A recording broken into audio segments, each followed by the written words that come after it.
Alternative Dig Talk. Real issues, real talk.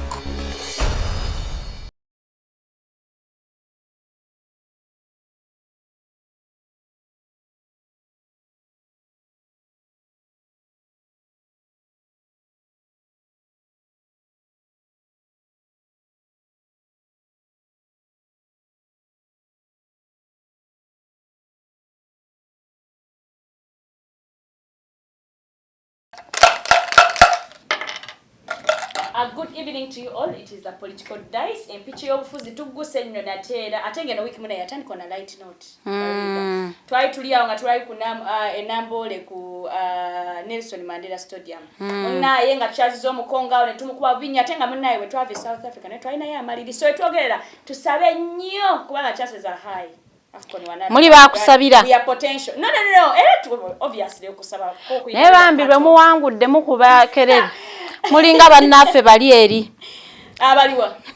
Farida, twawangula atenga we twogera tukola bulungi by the way. So we have another match in November and we can't wait to go and support. Tubakube. Njagala okutumirako mmwe mwenna bannayuganda nga temwagenda kulaba mupiira gwa Uganda versus Congo naye nga mwagenda olwokubiri ne mulaba ogwa Cameroon, was it Cameroon? Cameroon. Olwokuba ali mwagala okulaba onana. Oli kipa waffe tukole kinenga tumida. Moyo mutukuvu kabakeko mutegeere nti Uganda ye yammwe era ngoyo gwe mwagenda okulaba yadde kipa wammwe.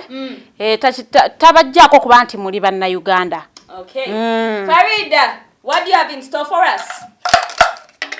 Njagala okubalamusaaho mmwe n'Abannayuganda ababuufu n'abatali babuufu nti eno ye show yammwe gye mulina okubanga mwetanira sobola okubanga tumanya biki ebigenda mu maaso mu ggwanga omanyi bw'obanga oli mu buufu obubuufu obeera otya nti okugoberera ebitambula mu nsi eyo kati tuba tugguse ku political days naye nga tusooke n'eggulire eritali ddungi kubanga lyatunyikiza emyoyo era nga tuyina eyo gyetuva atera gyetudda so amawulire ag'okufa kw'omukyala honorable Sarah Mateke abamma mwita mateke abalala mateke but pronunciation depends waje wazalibwa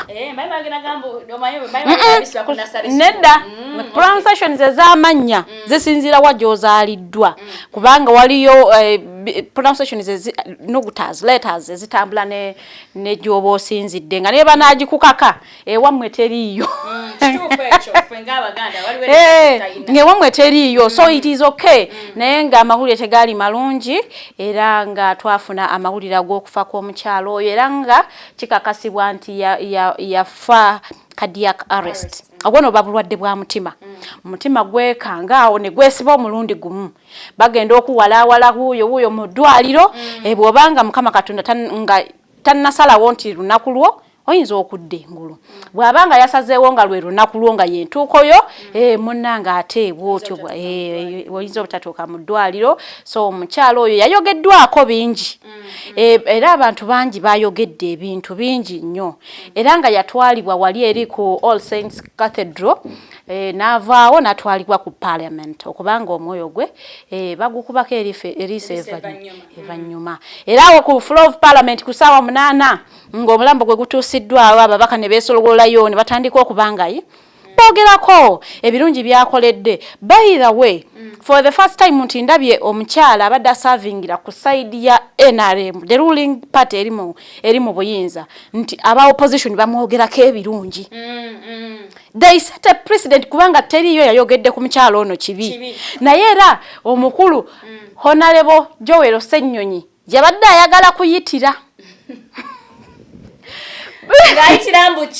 omanyi wabeerawo essaawa eyo nga waliwo differences we ziteetaagisiza nga kadde kakunyolwa nga toyina kuleeta ate munnange webale nnyo okubanga notabeeranga bano abali b'enguzi ate you know you have sung that song that time that period yali yakuhonaringa mukyalo no. It wasn't necessary kubanga enguzi mujogeddeko the whole time you are talking. Why aren't you walking the talk?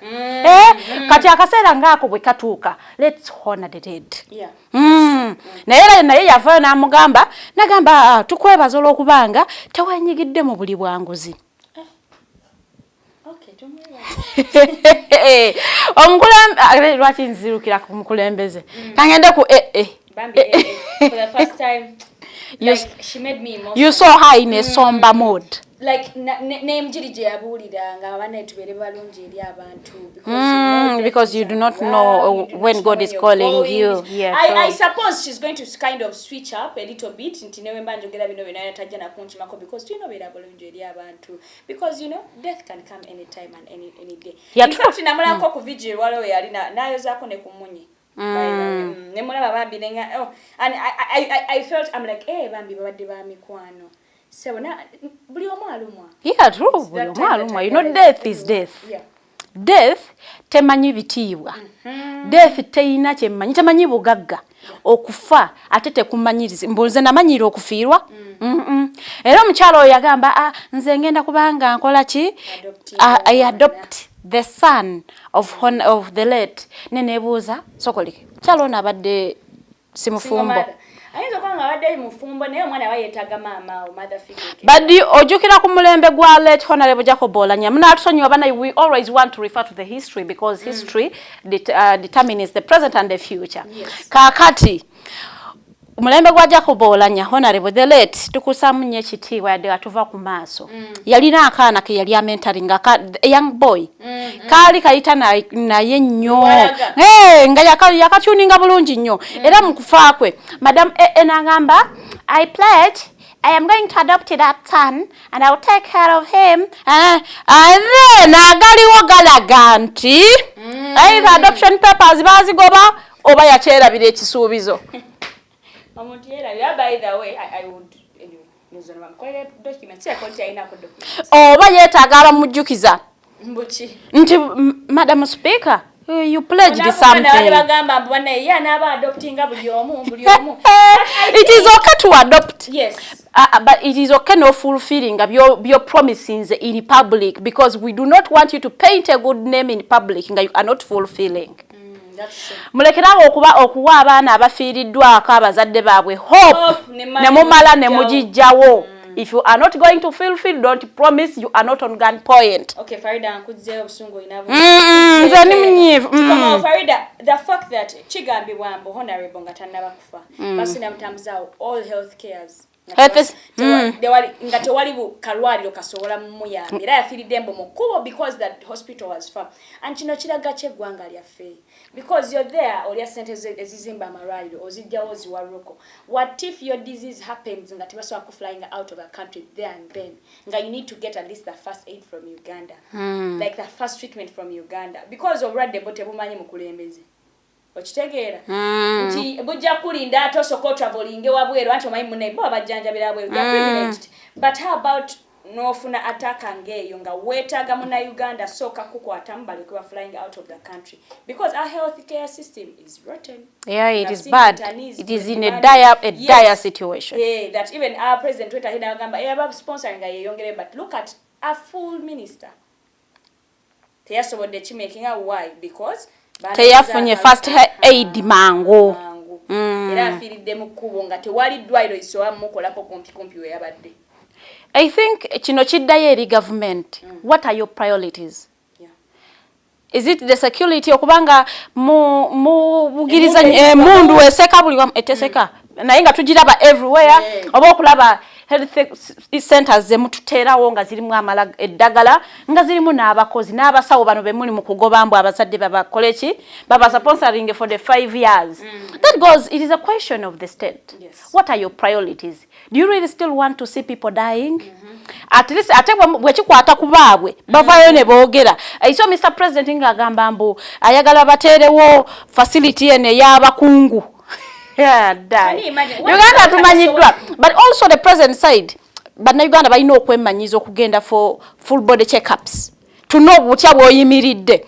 That one I agree with him na yero akuba nebuuza, do you think Bannayuganda balina financial capacity eyo? Mbaye nakugamba Farida omanyi check up not even full body but a quarter body je gwera sente mwegwera a quarter the body ngo check ize musujja nina musujja nina typhoid nina ulcers nina omanyi sente zobera sente mpitirivu. Very good. So if with our economy ngeri weri, if the president comes out and he thinks it's a solution, he should be serious. I don't think he's not serious. Mr. President, he's always serious. What makes you think? He should be more serious. That's why he wasn't serious when he was telling the internees he was sponsoring Abayongere. He should be serious.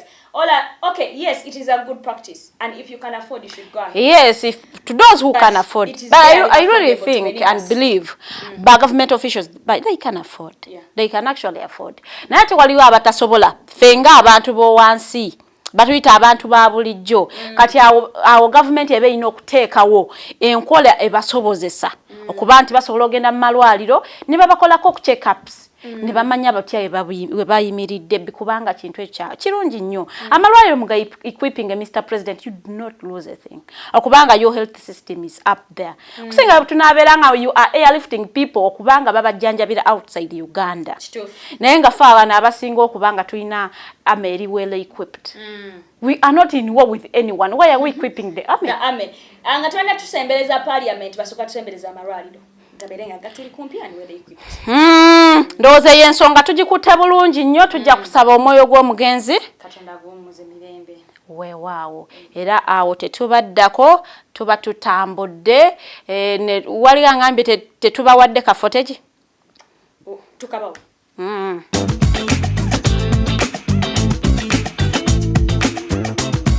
All as leaders reflect on the imperativeness of not getting involved in corruption, but also using our positions and platforms to fight corruption, which has become an impediment to Uganda's progress. A minister you'd approach any time. You don't even imagine she's a minister. She was always there for everybody. And her passion for children was too much. I think she has left it, because I hear in Ikisoro, to hear so many people saying that she was good, she was good. I have not heard anybody saying that she was cantankerous or quarrelsome, or because you know how the Ikisoro politics is. I just came to show solidarity, that's all. May her soul rest in eternal peace.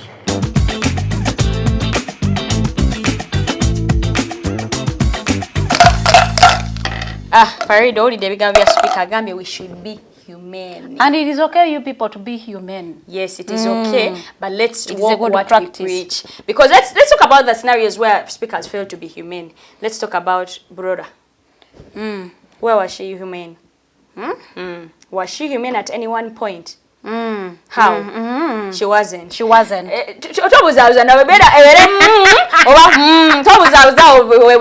Togere ku buwembo. Habibu. Buwembo Habib. Era Bulaaya babadde bazoganya wano ne wali ne wali. In fact n'omusango gwawe bakagugobamu.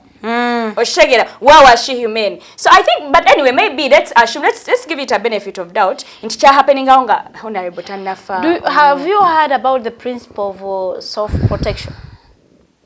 First educate me, please. When you get attacked, you also fight back or protect yourself. So what does she do? Protect herself. Humanity or non-humanity? In whichever way. Anyway, wategedde buwembo omusango yawangu Danita. Matter of fact, honorable right Anita Annette Among mbu teyagenda mu court babaga baleta obujulizi teyagendayo mu court. Naye era byampuna kubanga nga charge sheet ogiraba. Charge sheet eraga nti ono ya spreading malicious information era ya charging under the Computer Misuse Act. Omwaka oguwedde mu September. Ono namala bank mukomera. Navaayo natandika okuwera nemba n'omusango ng'ali ku bailo nga bwagenda mu kooti bwawoza bwakomawo.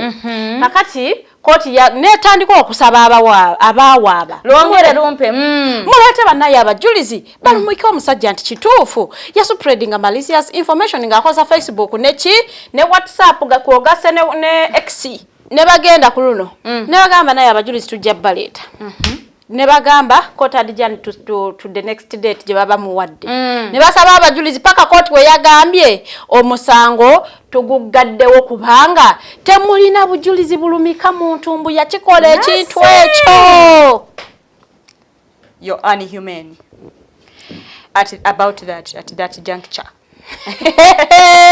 So kakati Buwembo Habib yavuddeyo n'agamba kakati it is the time eyabadde agoba okumugoba gukyusemu omuzannyo gukyuse naye kakati Anita abadde angoba it is the time asooka anjiyirire obudde esente zembadde mpa ba Looya n'ebbanga lyamala mukomera byonna byangu agenda kubinsasulira ne mga kati twogera ku sente nga mmeka nangamba sente yalabitirivu nnyo engeri gye nandi charginze Farida omuntu wa bulijjo sisaba engeri yemu ayincharginga ne honorable Mulamba azili speaker Mulamba no so awo wetuli chani cha akate kikyaliko kati kiddalu abasemo okugoba ekisa kudda side because ekyebuzwa amuliririra you never know. Okay, you never know that woman has money, but I don't think nti ayinza okudda mu ebyo era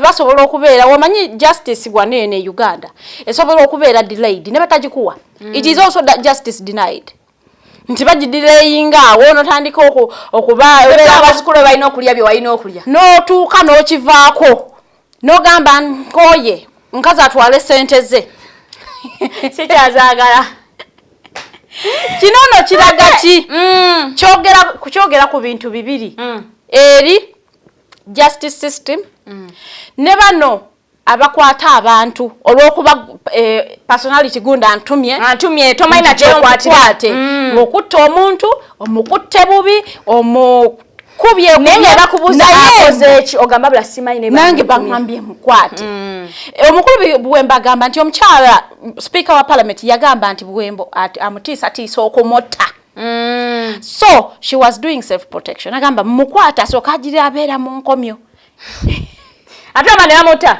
ngalekedde amutiisa nja kuba beba kunyiganyiga mnoga naye ebyo mbadde njogera bya sigera mubitegeeza kakati agamba ebigambo bya speaker byamwononera erinnya byadamaging image ye kubanga is a politician he's a husband, he's a father so kakati ebyo byonna ayagala omukyalo oli abimusasule Buwembo nze kankusabire tulabe Buwembo tumulabe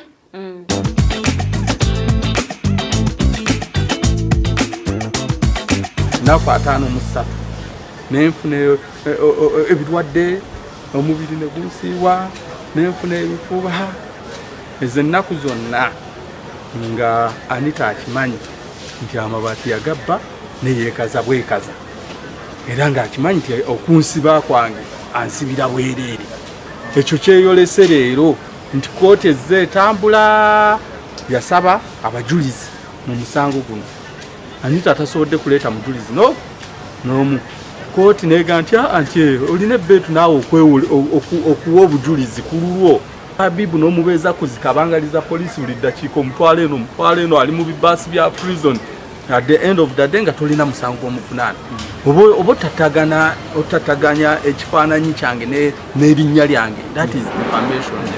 Ground eyokuna losses and damages nsasudde ba Looya omwaka mulamba nga bwencharginga Anita si bwencharginga ordinary person. Yes. Lwaki nti Anita lwakoze statement tibaagala kunzita tomanyi bantu bawulira kigambo ekyo.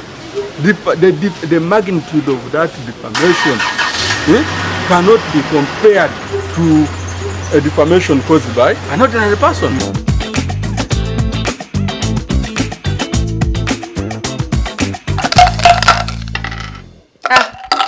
Omukulu ndowooza omuwulidde kati waneno kwe kugamba nti kati kwe kubibya sagala kosa Luganda no lwaffe abibya olw'ensonga nti bwe babanga babadde bakuvunaana ekisango sango n'okiwangula nga yakuvunaana talina bujulizi kati kabakaddeko naye ng'omukulu agamba kati esente zagenda okumusaba naye nze njagala akujjukize buwembo tobeera nga luli olw'omukulu kati olubwama bwote wajja waneeno n'owaabira leeti n'omutwala talina bipapula omusango tebagenda ogusala ng'omusajja takyali ku nsi like he said there will be delays uncalled for kati delayed justice eyinza okuleetera ebizibu newe swanta nenga tewali kyogenda kufunamu so mpozi n'ekirala we should also embrace dialogue mwogerezeganye n'abantu ababa bakosezza. Some people don't want to dialogue, so twali tulina budde mwogerezeganye mu bridging gaps ezo politics bwati bwatambula teri permanent enemy teri permanent friend. We can always ndi muna mawulire agoberera ebyobufuzi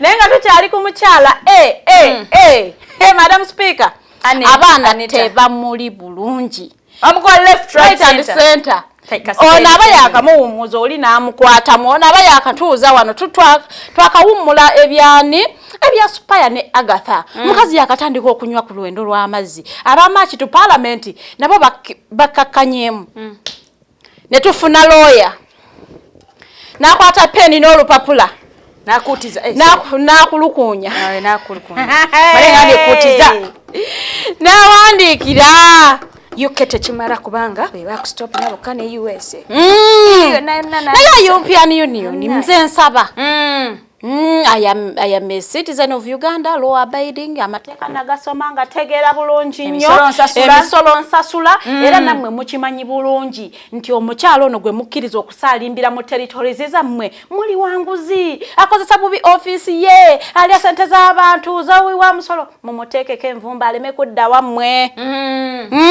nawe muteekeko envumbo mukoppe bannammwe mulinze eki ebintu bino okubiraba mubi freezing kale mubireete mubitugabire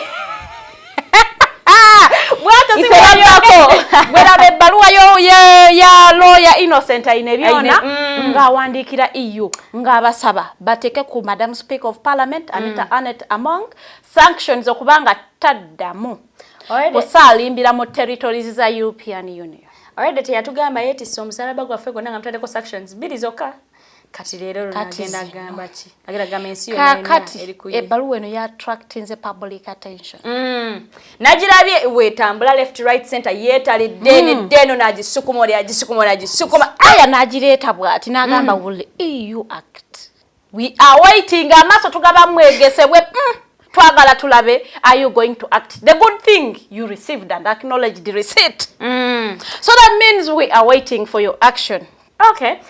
Farida no munenge later. Nze when nagisome ngamba Balooya nabo bajje enjala eri speaker. Nengamba why kanonyeko omwami ono kanso ino mubuze. Kale ekiwandiko mayiba kinzobere ekiwandiko achowoza kichenga sikiche. Kanso, what did you want to elaborate exactly in the letter? Is it true that that's what you wanted nabi dobozi liye lwaki muyikiriza speaker lwaki omukazi muyikiriza abantu mwe katuulire eddoboozi lya kanso innocent anino byona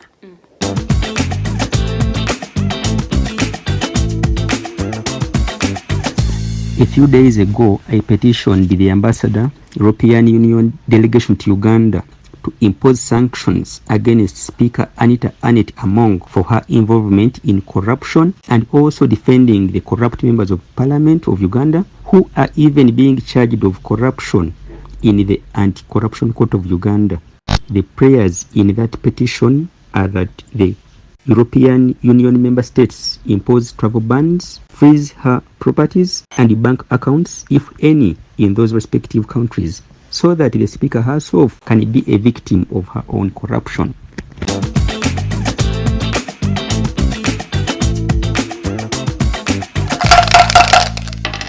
Ndowooza omukulu mwewuliriddeko akombye kweri agamba naye these countries should also act accordingly. Please emulate, don't just copy, emulate bannamwe. Kino no kyaddiridde olw'ensonga twalabako madam ng'agenze wa popu okutwala abalongo ngamba bana abalongo si basiraamu magogo si musiraamu nagamba okay twala abalongo bo naye ffe twagala bakuteekeko envumbo tulabe gyonna addamu okubatwala.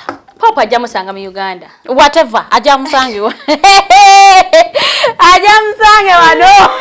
So no, ebyo bigambo si byaffe. Yakanso innocent. Ayine byona. Eyensonga mba sigenda gyongerako gwali mu kulwanyisa enguzi nkubiriza. What are you doing in your capacity as a citizen of Uganda? Abasoma bawandika abatasoma okola. Abatasoma okola ki in your capacity. Tandikira woli kubanga olwanyisa enguzi gigane.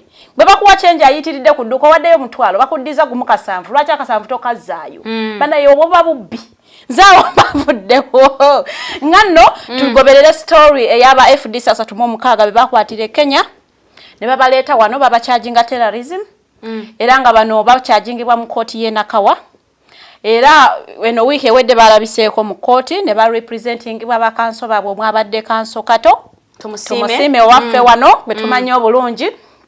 Era kusinza kuba Looya bwabe basabye abantu babwe bakiikirira babawe ebintu byabwe biboogerako babaddize passports zaabwe babaddize ATM cards because abana baddayo ku masomero ate most of them are parents kati aba family banoonya butya bwe accessinga esente zino nga tebayina because state yasigaza ebintu by'abaana bano bwe yabawamba because teyababibuza just bwe yabawamba okubajja Kenya byonna bye yabasanga nabyo yabibasigaza. Era omulamuzi yatukoze bulungi nnyo n'asaba state naye sikimanyi oba state soba kuvayo negamba nti byonna katubyagala okubanga tukola n'agamba abantu mwanguyirize mwabali abavunaana mujje mu musortinge bye mwetagala for the investigation bye muteetaaga mubiddize bannanyini byayo.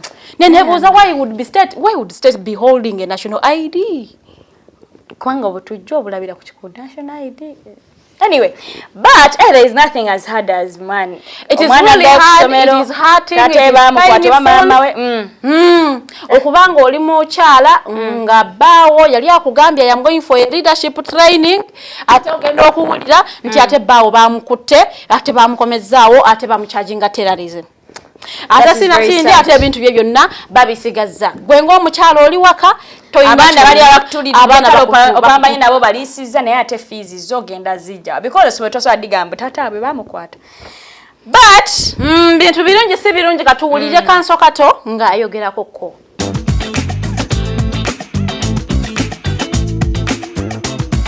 Kuba tusuubira n'ezo enkolola ze muwulira nga bakolola nawe yaffe nti nze kiva ku ngeri gye babakwatamu n'okutulugunyizibwa kwe bayisibwamu. Abantu bano balina abaana ate kano akadde k'abaana kudda ku ssomero. Jjukira engeri gye bali mu kkomera tebalina ngeri gye batukirira zi banka zaabwe ez'enjawulo okusayininga akasente ka school fees kasobole okuweebwa abaana abo baddeyo ku ssomero.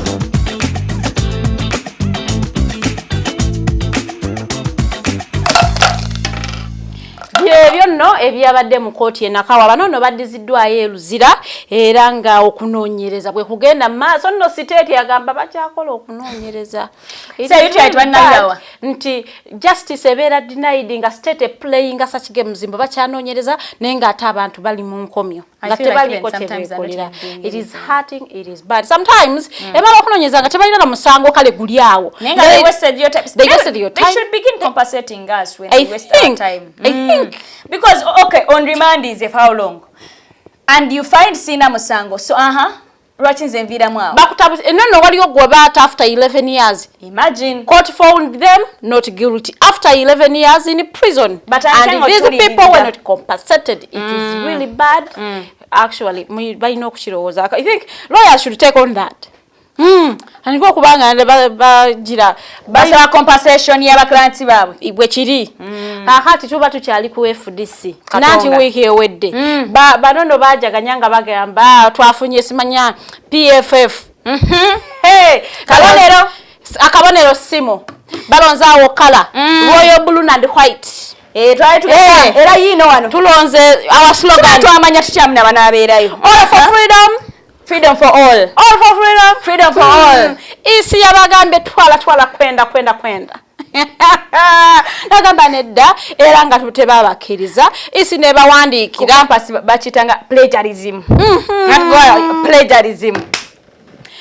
Gebakomba lwakubanga osobola okwegumya mu nsonga bwezi tinogamba no bino bijja kuggwa naye nga tebisobola kubanga biggwa kubanga this back and forth etwala obudde ate tetulina budde kubanga electoral process twagiyingidde da abaana batandise donoonya obululu abaana baagala kaadi kati bw'alaba nga ekibiina tekivaamu kifo agenda kufuluma agende ewalala kubanga ayagala kaadi ate mwe mulimu bino bi back and forth so munnaye isinga tegaana bakulu bano ng'abagamba ekisookera ddala kala zammwe zaagala okwefaananyiza za FDC mujja kubuzaabuza abalonzi mpozi n'ekirala erinnya lyammwe lyagala okufaanana erya People Power Front mbuno wali yagiregisteringa People Power Front PFF means okubuza agala okwefaananyiza ani yafunako ticket never ngambye mune echana atenga chetsinde cha Van People Power so simanyi yajiregister political party. I don't know if it is this is politics or really someone went ahead and registered so abakulu ne babagamba they should rethink either bakyuse colors abakyuse erinnya naye nga twanoonyezaako abakulu mu nsonga eyo esayidi z'Ekatonga tetwabafunye ku ssimu era nga tujja kufuna akadde tubanoonyeeko batubuulire what is the next step now that EC ebawadde ekiwandiiko bwe kya they going to go and change the colors because abamu baali batandise okunekaanekanamu blue kakati what is next kakati ekyo munnange tujja kubanga tukirindirira olw'ensonga nti tubanoonyezaako abakulu ku ssimu tukubiddeko honorable wafula nga takwata ssimu so we tunaaba tumufunye oba Lord Mayor oba mobilize omukukutivu tujja kubanga atubuulira what is next naye nga tuba tutambudde bulungi nnyo ng'abeeyo bakaaba ab'enajjana nkumbi bajwagauza babadde munneekera bo balagala koza abeeyo slogan ya all for freedom yakwata nnyo eyeno yewa FDC ojja kuntwala wala naawe allow my brain to work okay let your brain work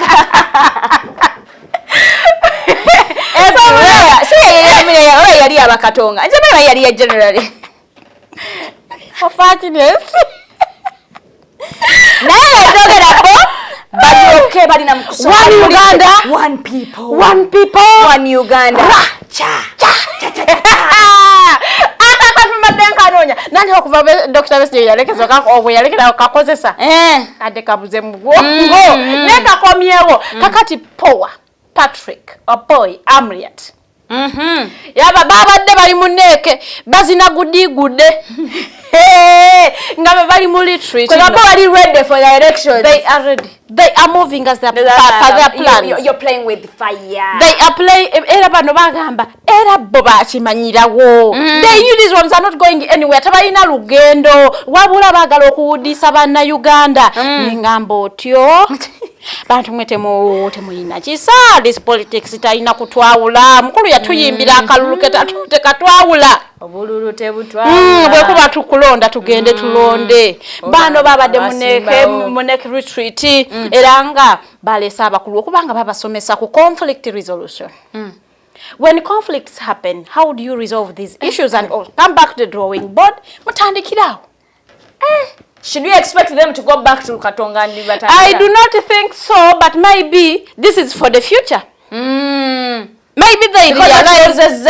Maybe they realized they didn't handle these issues the way they were meant to be handled. Yeah, they're right, probably. And so they decided to get some training, and it is okay to seek for knowledge where you feel you do not have enough knowledge in and it is in good to realize your mistake and you're like, okay, yes. I can correct this. So we want to applaud you, Mr. Power, for that. Era nga abantu beyo bali mu kukola ki bali mu twabagamba so tujja kubanga tugoberera stories tulabe ate butya bwe banabanga bakola ki batambudde naye nga zonna enjuyi zombi fe tubaagaliza kisinga we wish you the best era nga bwe tuyingira 2026 we shall be following you both Mulesani. We shall be updating people about you. We shall be updating baga fete tuina gwe twagala. Mwena tubagala te mwena tetubagala. Ya munange. Twagenda straight paka magere mu bigere. Magere ku bigere. Okay, magere ku bigere. Munange twatulya the fact that we all know our principal was injured in a crisis last time in Bulindo. Yeah. So muna yali waka lately abera waka all the time. Assassination attack. The one that yes. Someone failed. So muna enaku zabera waka, so you find that very many people go out to visit and look out for him, check up on him. Muna over the weekend, yes. We saw a number of people go visit the former Katikiro, Dan Mulika, Yabadomu watu abageza chalira muna ifada. Then Jeno muntu bulijjo mubuzali wa yes yabadomu ku bantu abagenzo keberako ku mukulu wa fe principal. And then n'abantu abenjawulo bangi nnyo. Twagala okubeebaza for standing in solidarity with Mr. President. Yes. Era mwebala okulaga omwoyo gw'obumu ogwawamu. It is what we need in politics. Sibya kwegwala na wala nate mwena mwagala kujjako dictator fe bwe mulaba osanga fe kumulaba. So mbanga mwina omulabe yomu, you wouldn't want to make yourselves important. Yes. Atenga mwena muli balaba atenga already mwina omulaba omulala. So we want to thank you for standing in solidarity with the President Kyagulanyi Ssentamu Robert. Nsonga yennyini nga tetunnagifuluma manyi twagamba fenga abanupu tetukiriziganya muli bwanguzi era oyo yenna ali enguzi tetugenda kumusonyiwa yadde okumutira ku liiso. Kakati ng'obuli bw'enguzi buli wali abaana ba NUP abakwatibwa mu mwaka 2021 nga tuli mu kalulu kinajjukirwa nti bakyali mu kkomera kituufu era nga kigambibwa kusinziira ku bigambo bya principal nti abaana bano bali mu kufoosingibwa bakakibwa okukkiriza emisango baweebwe justice basonyiwibwe era nga abamu ku bo bakkiriza misango kinno ogw'okulyamu mu nsi y'olukwe musango munene ogwo omusango tamala gukkiriza.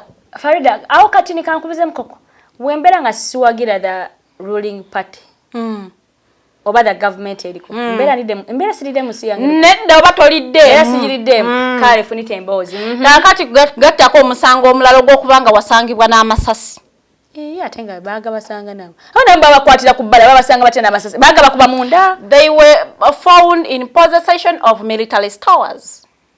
So those were some of the things that were bye babasanga nabyo kulya amasasi bullets era nga baana bana ku baliyo bakkiriza emisango gino era nga omu ku bo ali mu kukuma mu kintu kino omuliro ye minister wa youth aliwa Balaam agamba nedda twetaaga okubanga tunegotiatinga abaana baveeyo bamaze ebbanga ddene yatusuubiza ekyo ate olumaze kyekyo nanti osooka kukkiriza nti omusango waguzza ne balyoka bakusonyiwa bwe kino okubeera mateeka otakkiriza ate bakusonyiwa ki kyotakkiriza nemanya obeera vulnerable because you can't tell me you've been there for the past how many years 3 4 5 4 bakusonyiwa kakati oba naagenda mu ekyo nga bagamba okkiriza kati bakuwa ekibonezo ekiririnie nti bagamba kati kusalidde emyaka eno ogenda okubala abalamu ngenda gy'obaddeyemu nkomyo nga bakutta you are a free man naye ng'olwedde omaze ebbanga bwe lityo ki okomera asooke tulabe principal nga munyikaavu nnyo ng'agamba abaana be baba forcing okwanga bakkiriza emisango gino.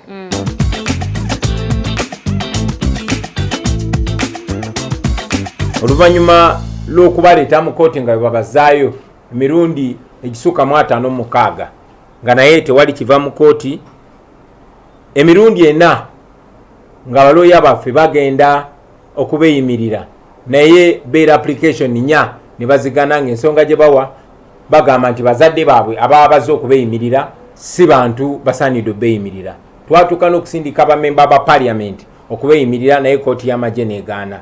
Oluvannyuma lw'okubaleeta mu kooti nga babazaayo emirundi egisuuka mu 56 nga naye tewali kiva mu kooti emirundi 4 nga balooya baffe bagenda okubeeyimirira naye bail application 4 ne bazigana ng'ensonga gye bawa bagamba nti bazadde baabwe ababa bazze okubeeyimirira si bantu basaanidde obeeyimirira.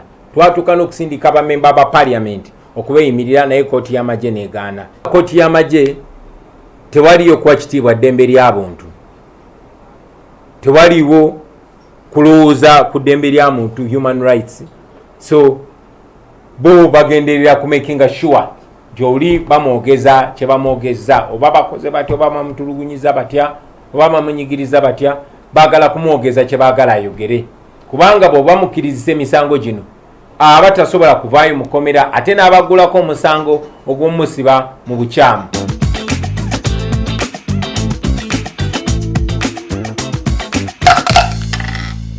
Toza fadda mulabye mweka simusanyufu yet. But also, Father, I want to tell you, if you fight to negotiate for those people's peace, freedom, allow people to negotiate for them. Yeah, because you actually managed to negotiate for Nubian Lee and Eddie Mutwe's freedom, and you failed to negotiate for those people's freedom. I am not saying they should accept, but also if it is not the only way that they can get their freedom, please let them. Farida, they were negotiating that we no longer see them going to report for bail. We do not know whatsoever. So, Farida, many people kuwaga yunga sibi bali ku file ne file kumenya file ruma. So really, if someone is doing whatever they have to do to get their freedom, for them. Farida, impenkoni. Penkoni nkuterere besi. Awo yali akuterera. Akuterera bakalulu this time. Tuba tuli awo.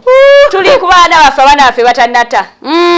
Museveni agamba. Mubideyo kale ngali agamba kale. Okay, I have not talked about certain things. You know, people be depressed na daka. Yeah, because I don't talk, it doesn't mean that you didn't. Still, he didn't steal from me. Nagamba nyupa kalwa kawade mwanzi ba milioni ya munambe yo Obululu, but I did so. I did not talk. So ngamba ate nupe tugamba Museveni ya jibba kalwa. Ate na yonga ya moba. Nenga lwachi mukola ebintu ebyo by'okubba. Nenga lwachi mubba. Lwachi obeera obba. So it is official twabadde munyonyaawo. President Museveni kukazinda nga buli omu yanagamba nope yamubba milioni emwe. Actually, yatukiriza you can go ahead and take me to court and say Museveni accused us of stealing votes in 2021. Chokaji gamo gwa musango bagu withdrawing asiwe go withdrawing bagu jane baguleta mu court y'abantu. Kane Museveni yaleese ogugwe mu y'abantu. Kale yabadde achogerako bwogezi because he has evidence. Achogerako obera chwadde court y'abantu. Yagambye I have evidence that NUP stole 1 million votes. From me. In the concluded 2021 elections. But also, not what go ahead to take him to court. But you can also go ahead and take me to court and say, oh, my Farida buchangamba osuli yanko Museveni agamba mbu bamubbi akalisa. First time I hear of that. Ever it has always been the opposition saying Museveni. Does that mean that it could be true? Yes, because he says he has proof. Anyway, I don't know. Temuvu mabambi. I am just assuming. I am shocked. How can you steal from Museveni? Na era omukulu oyo twamulabako wane kayunga mukalulukana kwedeke naye ke yafulia mwe bisago era bandage eri wano oyencho eri wano nange Mozeyi nagamba kati bano bali eno awonga people power eri mwo muliro nagamba nebwe muzine emirundi abiri simanyi muzinira mukanzo oba gomesa oba whatsoever oba bino ebyafu bye twambadde overall nagamba nebwe muzina muddamu bwebanga NRM tesazeewo temuyina kye muyinza kukola. In fact what NRM decides kye kibeera wesala wonte lero tubaweka ababaka 5 nga be muyina mu parliament right now. You will have those MPs bwebanga tesazeewo temugenda kubeera nabo. Bwesala wonte nakwenda togenda mu parliament you will not go. Is that why you stole him? Because yagamba webati? I don't know whether they stole him, but if they did, then it is ironical. Why? Because Mr. President yategeka akalulu. Ngovudde kategeka yalonda akulira akakiiko akategeka. That means that person, the chairperson of the EC, pays allegiance to the person who elects them. Bajja ko na internet mukalulu. Ate era fe wano mukalulu tetubera na internet. Internet is always off because Mr. President is protecting the vote. No, he's feared of something that he does not know. He fears something he doesn't know. He can in fear. Abera protecting the vote rakwera still mwaji. He's always in fear of the unknown. So he just shuts off the internet. Kakati nagamba mbu ene nkola ya digitene yokulondera mwakalu ye yamuletera abanupo okumubba milioni namba. Mr. President, where if it is digital actually ojja ko internet maybe chekyali tokubba. Ne bubulirawo mbanga. But On a serious note, Mr. President, we love you so much, but also ebintu ebimu ndowooza tulekere ngaawo okubigamba bannayuganda. We have the ears but we are not ears. Tulekere awo okubigamba bannayuganda because they know what has transpired. They know everything because bewabadde ogamba sibalina lwaki babadde baseka. I have been asking. Tanga Odoi. I saw you emphasizing some point that was actually it wasn't coming out very well. What were you emphasizing? Nene da Farida. It just seemed like Tanga Odoi was nabagamba babbo Obululu. Nze nandi wade swalina ko bizukwa nalabe ne in-lawing daughter in-law nga naye insukozia zile zaga mota, but then abakubye mu ngalo, why were they clapping when Mzee said they stole the vote? Were they affirming? Nti wabale kukyogera tubadde nga I think they were affirming. Mzee kituufu kyayogerako kituufu balinga abakyaki musumba kituufu ekyo. Naye nja kukuba abantu. As in they were affirming. Tukyali kukyapa omukulembeze w'eggwanga okutugamba mbu aba NUP babba akaluluke. Ate first lady n'atugamba abaana mbawo obugi n'amata. Tusooke tulabe president today ne story ya first lady.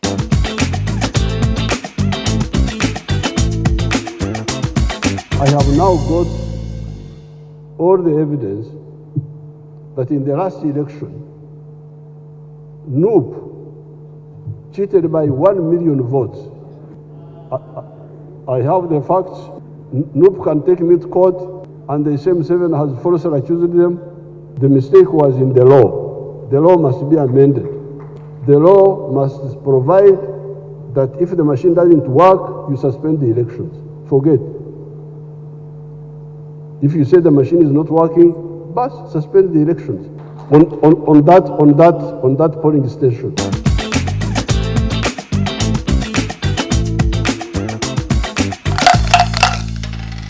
Noza omukulu mwewulidde bulungi nyo yabadde serious nga taseka nga tasaaga. Kakati ensonga eyo ffe tugimaze. Etudde wa first lady naye yabadde ayogerako eri eggwanga because she's the Minister of Education and Sports. N'atutegeeza nti banaye abaana buli lwe bali obubi ne bye basoma tebabitegeera. Why would a parent send a kid to school nga tamupaakingidde byakulya? Who does that? N'atunyweza ne story ye nga bwe yali Tanzania. Ngagamba bannange nze muzeeyi yali alwana naye nze nga I fend for my kids. Eyo story sigenda gigendamu naye yagambye abaana abazadde musobole okunoonya mbuno omukyala ayiiya yeeyiza abaana bo omupaakingire eggi n'amata. Omwana buli lwali obulungi obwongo bwe bukula bulungi ne byasoma n'abikwaza. But that is really true. But can it work here in Uganda? Okay, it given is the financial situation work. that is there, the economy. How many families can afford amaji? Oyono yatugambako Lumumbu, she feels touched. Okusanga obwana babwe bakeza ku sawa 11 ku basi. Mbulwa kyabazadde temu dropping abaana ngamba She doesn't know. Mbu banayogala basinga tebalina motoka. Sagala abantu bali batwefuulirako semayanga alinga oli ayagambye humane. Sagala wefuule you feel touched, what have you done? Nati takuwa option. No, don't give me option. Gwenga gwe Minister of Education, do something. Like what? For example, government etaddewo police webati maybe ejja kimanga abaana ewaabwe ku ssaawa webati ne webati. Kale bagambe okusoma kutandika ssaawa 3 oba okusoma kutandika nga ssaawa 3 oshegade, but you can't tell me mbu you're touched but you have no solution for your touch. No, she gave a solution. What makes you think the solution will work? Farida, I am someone who does charity. I believe in charity. Watugenda Muslims and you're touched. You're influenced to a point that walina forced to kwa ingato yo joina. So this person omulabi akwasize kisatalina kyakwambala afune ekyokwambala, but getting attached no gamba banendi touched government jango owa abantu bane ekyokwambala no gamba bambi tayinanga to bambi tayinanga mama rasta muguliranga. That's not how you get touched yiwe. Oyo fenna abasoma European history twasoma ku Maria Antoinette obagwe tuyinawa ne Uganda. I am just doing comparison because twagamba we study history to relate with the present and then determine the future. Awomba ntambudde ngangeza kwano minister waffe. Wasoma Farida. Nasomera dda. Kale tutwale ku minister waffe. What disaster preparedness? Lilian Abba. Abba. Olononga kakati omukyalo oyo ng'akwata essente obukadde 18 ng'abutwala bukolokolo paka Kiteezi 18 million ng'aziwa Abannayuganda 18 abaafuna ebisago mu njega y'Ekiteezi. Buli omu akakadde kamu Uganda n'agamba nti zino esente zizze naye tebannaditamini size zenkomeredde. So buli eyakosebwa mu njega y'Ekiteezi ajja kusasulwa. So ministry ye ne state okutwaliza wamu bacha following up, they are planning on how they can compensate these people. The funny part is the fact that usually when ekintu katikangezenga parliamentary sittings wezijja bajja kwogera mu billion, ababaka beetaaga amamotoka bajja kwogera mu billion, but when it concerns a Ugandan's life, like Ugandan citizens of Uganda's lives, olaba million 2 nga zivuddeyo, million 10, because tell me, with all that population, as in you take 18 million, lete basobodde kwogera mu billion, but had it been million esente endala zikyajja. Stop joking around certain things, because right now senga billion is aitadda sente endala zikyajja. Mukyala ategeezezza they are still planning. Sente endala zikyajja. They have been planning for how many months now? Naye akakadde kayinza kukolera ki mu Uganda wano? Madam Looya nabba wali emakerere wali nga kale nawe toli bulungi kubanga omwaka gonna liyo nga nkulaba. Akakadde nga bakakuwadde mweye embeera nga tokyali minister nga tonnafuuka minister kali kasobola kukolera kiba naye kale let us be human katubolo inge kigambo kya Madam Speaker. Let us be human for sure. Nzawo mbanvuddewo nga njolokedde ewaaba n'abagamba tuli mulembe gwa digital. Ate abana tebatwala masimu ku masomero. Ate tuli mulembe gwa digital. Ate teri mwana kusitula laptop jija wakavugitwala. Naye bamalo zituguzisa. By the way, njawo kujjukiza nti bayitako emabegako bayise nga buli mwana alina okubeera neki ne laptop. Okitegeera kubanga mbu basiisaako waka basindikako waka biki. Parents yagamba okay, bekutte kutaawo eyandiguze ka poloti ne postponing agulidde omwana laptop and all that. Out of the blue they are posing it again. Mbuno kino kireetedde abaana obutabeera nga balowooza on their own of it before everything. Mr. Google, sir, what does this mean? How do you come up with this? Kone bagamba gadget zisigale waka omwana akozesa obwongo bwe okubanga basobola okuzimba obwongo thinking capacity y'omwana nasobola nga okwerowooleza on their own. Yebyavudde mu ministry yo ng'amaliriza ngenda kugenda ewa Trump mba nkoze bubi nnyo obukyogera ku Trump ne debate yabaddewo wakati we ne Kamala Harris. Yagenze etya Trump nga bamugamba you are very known until you harass women. Nagamba only one. I only harassed one. Not women, but a woman. I harassed a woman. Ebyo nga tubitadde bali Trump yavuyiza mweno debate yonna era Kamala Harris scored. So now we get a female president. Jukira, this was a very good platform for Kamala because a lot of people needed to hear from her. She took the platform and used it. Very calm but straight to the point. Women for all. Women for Kati all. abo ba immigrant bana bagenda kulonda Kamala Harris. Already Trump. We are women, we are women in power, we are for Kamala. Gwano tuba tuvaawo. Ngatuna bao Farida nyotwala kakisaka n'okutumira kumwa mwena abali eyo nga mwe mubba Obululu nenga lwaki mukola ebintu ebyo. Naddala obotya president. Lwaki mubba Obululu? Why would you still? Lwaki obba akalulu ka president? Nabi Museveni, so sorry. So sorry. On behalf of NUP, we apologize. We are dearly sorry. Happy birthday, Mr. President. We recognize you made 80 years to kwagaliza obulamu obulungi. Katuve wano.